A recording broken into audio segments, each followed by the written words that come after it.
Born in 1877, Edmond Locard, also known as the Sherlock Holmes of France, was a French criminalist best known for being a pioneer in forensic science and criminology. Locard studied medicine in his hometown at the University of Lyon, where he had grown a strong interest in the conjunction of law and science, so much so that he titled his medical thesis Legal Medicine under the Great King. Throughout Locard's career, he published over 40 pieces of work, the Treatise of Criminalistics, a 7-volume series, being his most famous.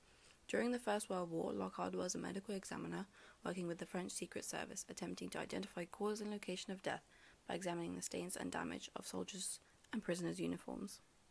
In 1912, the first forensic science laboratory was formed as the Lyon Police Department gave Locard a few small attic rooms in which he was able to scientifically analyze criminal evidence.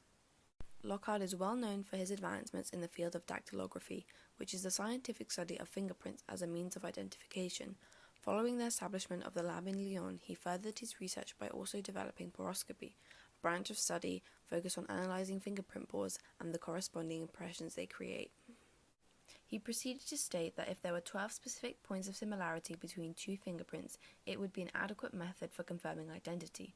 This research ultimately resulted in the adoption of fingerprints as a means of identifying criminals, surpassing previous methods that had been used.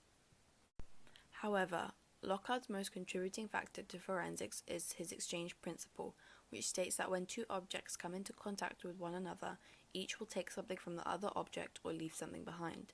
This concept is generally summed up by stating every contact leaves a trace.